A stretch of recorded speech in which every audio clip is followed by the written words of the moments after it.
E aí, meus lindos, como é que tá todo mundo? Espero que esteja todo mundo bem, tá certo? Tô com saudade de vocês também, mas agora é hora de a gente prestar atenção aí para mais uma aula. A gente vai dar sequência, tá certo? E eu preparei para vocês aqui, ó, um pequeno resumo sobre a crise de 1929. Cara, estão falando, né?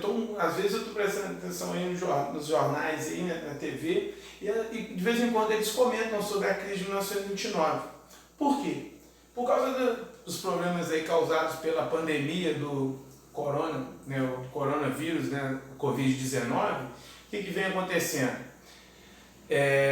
Problemas econômicos estão sendo aguardados, né, já que as empresas paradas, né, o comércio parado, está acontecendo muitas demissões. E aí, né, há uma grande preocupação de como vai ficar a questão econômica após essa pandemia. Não só no Brasil, mas em todo o mundo, em todos os países que foram atingidos.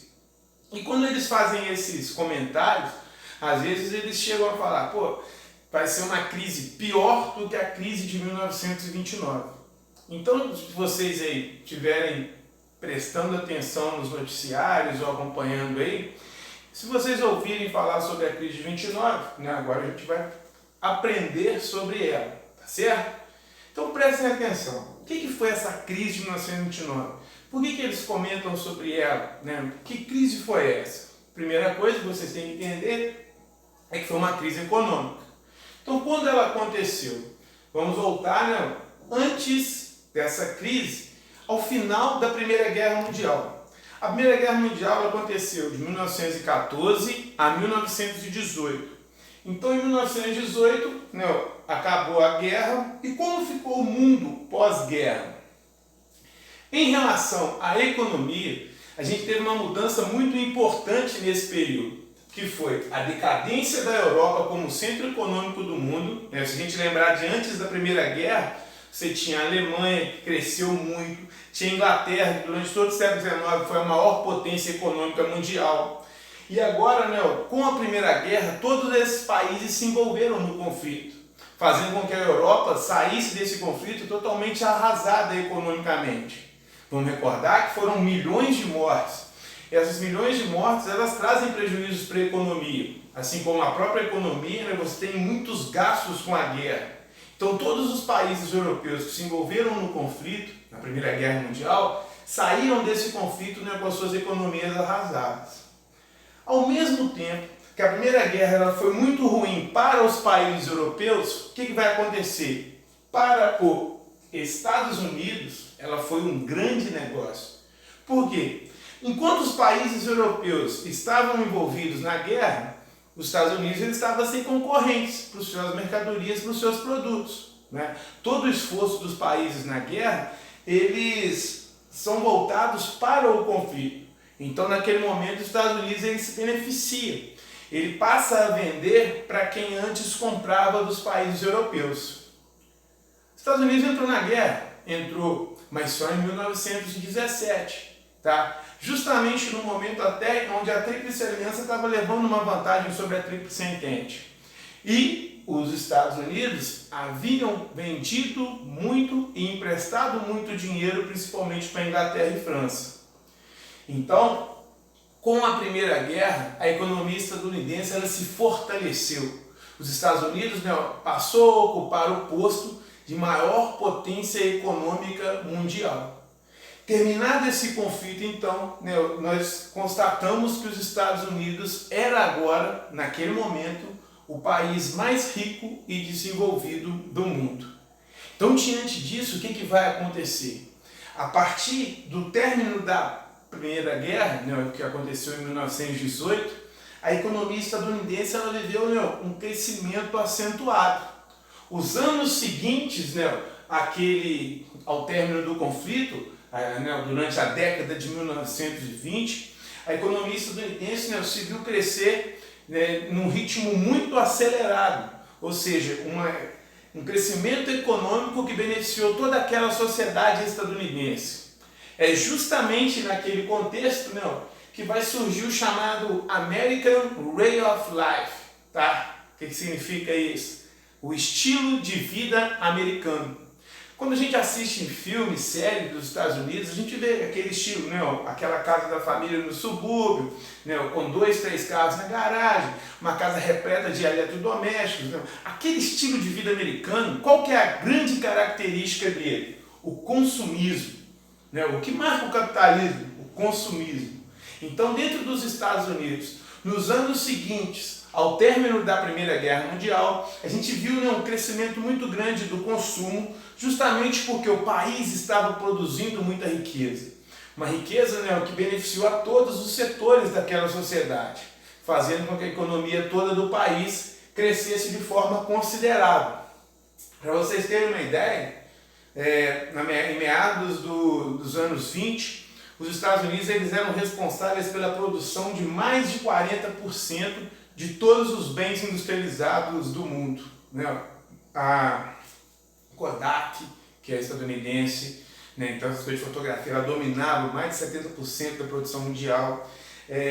A General Motors, né? A fábrica de carros, produzia mais de 30% dos carros todos do mundo. Né? Então eram grandes empresas, grandes conglomerados que estavam dominando até certos setores da economia. Era um período, né, de muita prosperidade, certo? Esse período de prosperidade fez que acontecesse dentro dos Estados Unidos, né, um outro costume. Qual o costume? As pessoas passaram a investir na Bolsa de Valores. Como é que funciona esse negócio de Bolsa de Valores?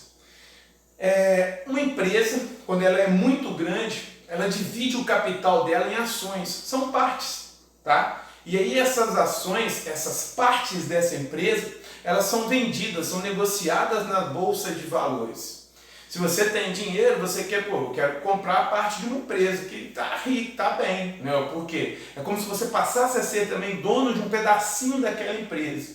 Então naquele momento em que a economia dos Estados Unidos estava crescendo muito, né? Estava naquele clima de prosperidade, né? Aquela euforia econômica, houve uma grande procura das pessoas para investirem nessas empresas, comprarem ações das empresas.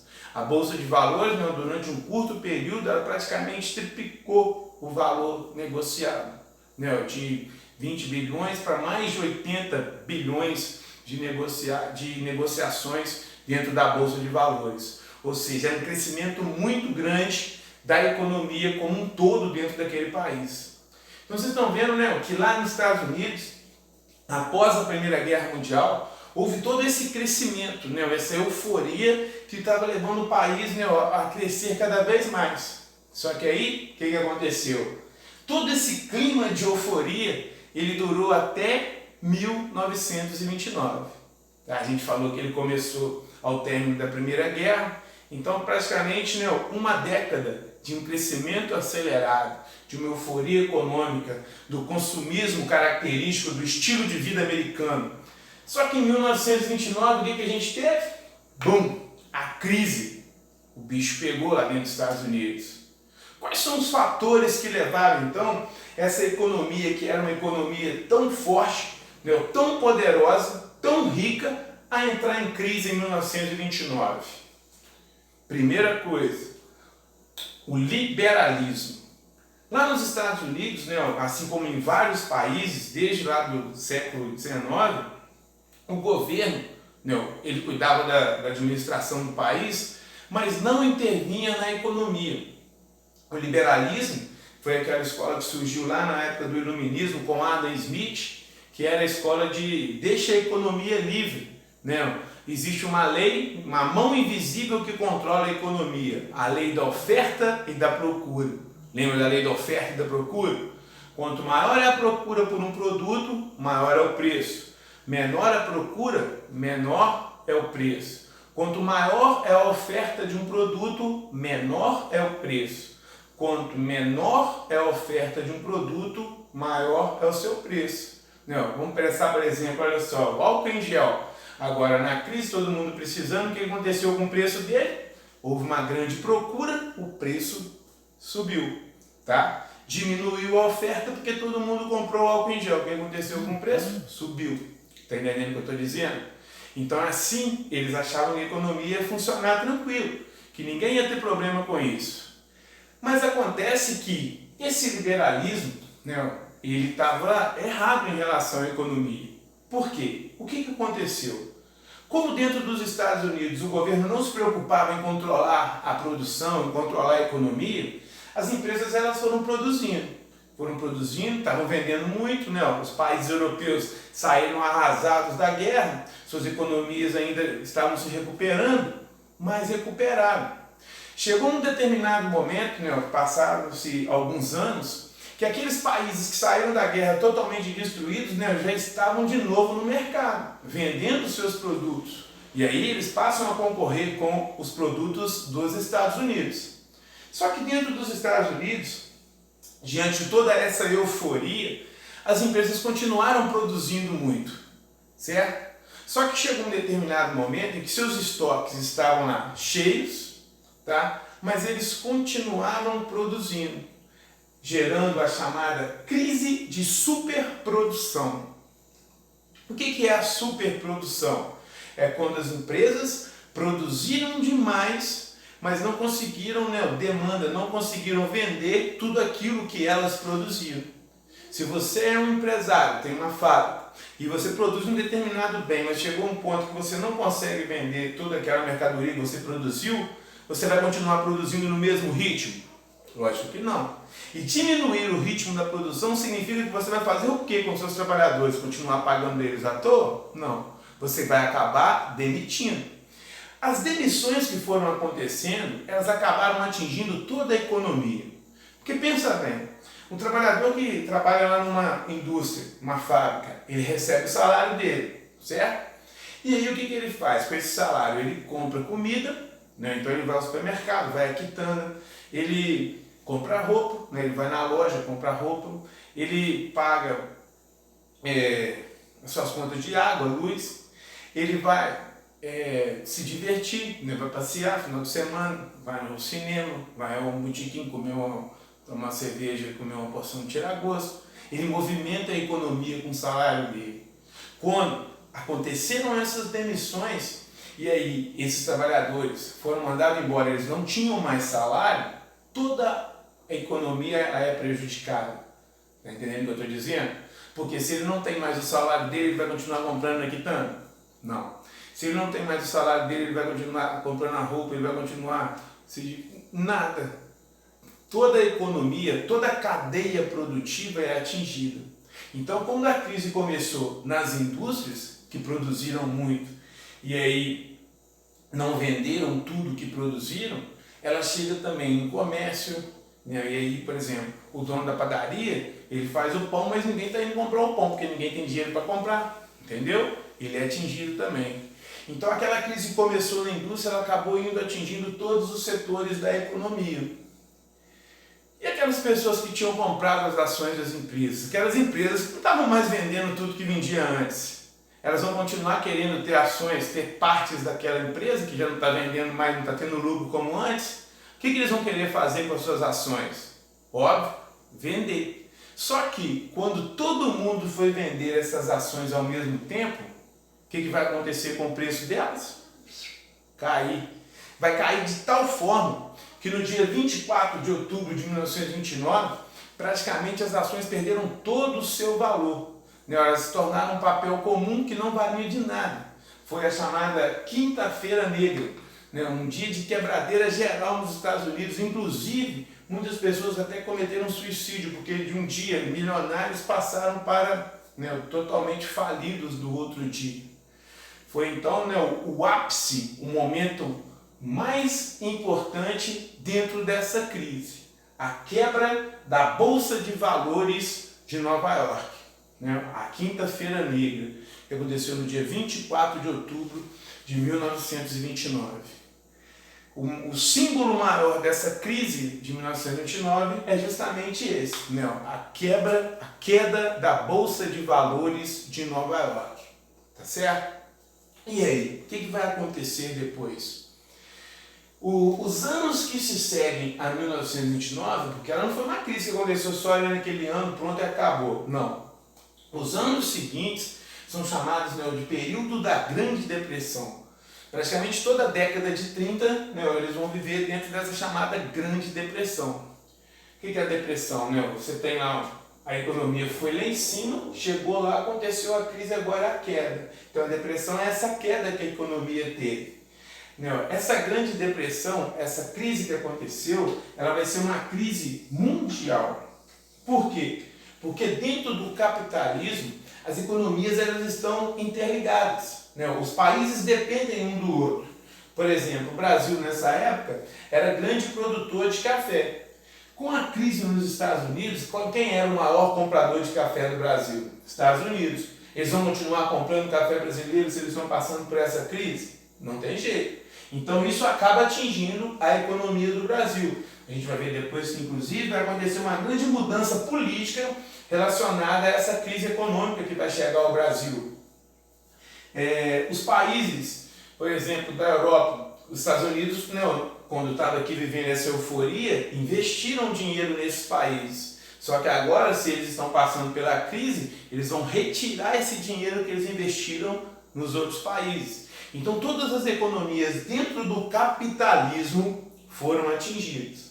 Por isso, essa crise de 1929 ela foi uma crise mundial. Ela vai atingir todos os países porque as economias elas estavam ligadas. Os países ou vendiam, ou compravam, ou pegavam dinheiro emprestado com os Estados Unidos. E aí a crise que se inicia lá acaba sendo uma crise global. Só não atingiu quem? Olha só, que a gente já estudou aí, a URSS, a União das Repúblicas Socialistas Soviéticas. Por que o URSS não foi atingido? Porque lá já era uma economia socialista e uma economia controlada pelo governo. Dentro do socialismo existiam os chamados planos quinquenais.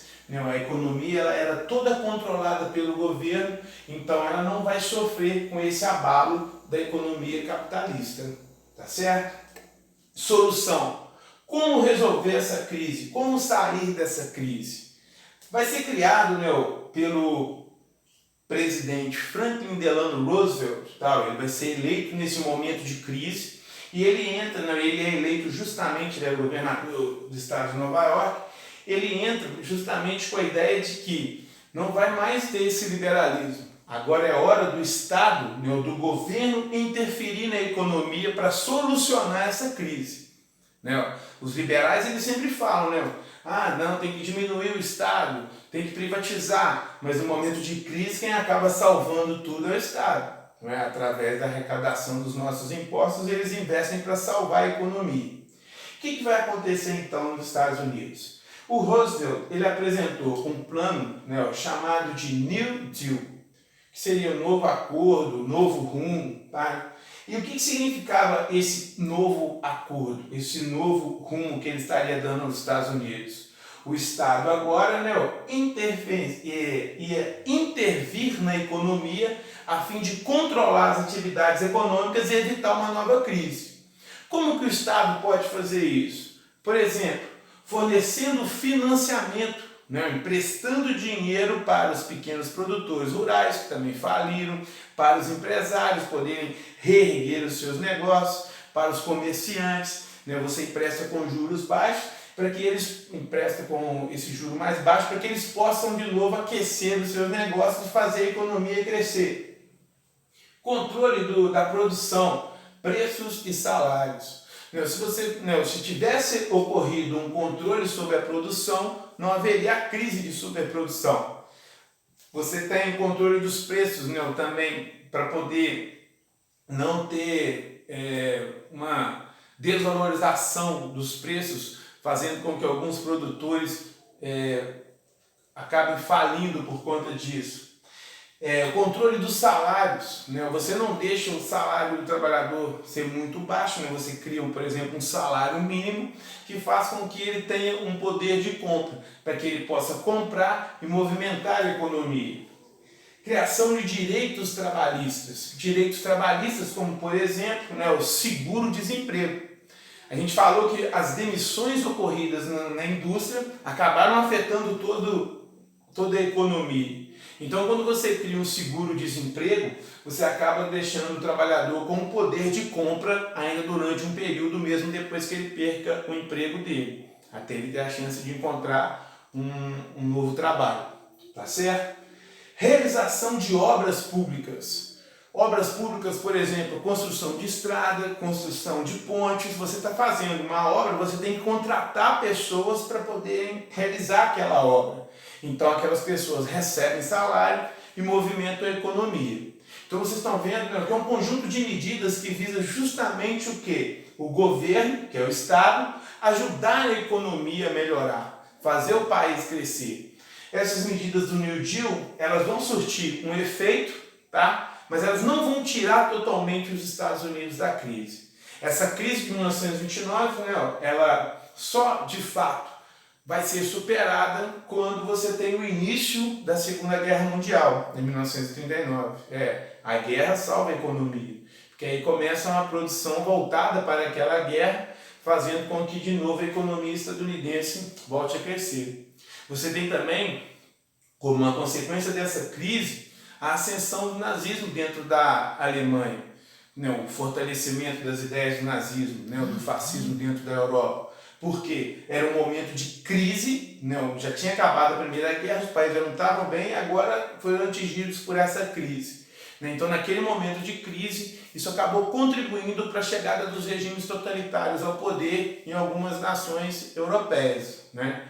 Itália, Alemanha, Espanha e Portugal, certo? Mas esses regimes fascistas, né, nós vamos falar sobre eles numa próxima aula, tá certo? Importante aqui é vocês terem entendido um pouco, né, do que foi essa crise de 1929 e entenderem também como que uma crise que começa dentro de um país acaba afetando todos os outros, porque a economia, elas estão interligadas, tá? Elas se relacionam, tá certo? Então, galera, valeu! Prestem bastante atenção aí, deem uma lida no capítulo tal, para vocês resolverem as questões aí, tá certo? E olha só, vamos sempre lembrar, tá? Uma coisa está ligada à outra dentro da história. Vocês viram que a crise de 1929, ela teve como uma de suas principais causas aquilo que aconteceu na Primeira Guerra Mundial, tá? Por quê? Foi a Primeira Guerra Mundial que acabou fazendo dos Estados Unidos a maior potência econômica, vivendo esse clima de euforia, né? Só que uma euforia não controlada pelo governo, que acabou gerando a crise em 1929. Belezinha? Então valeu, tamo junto, é isso aí.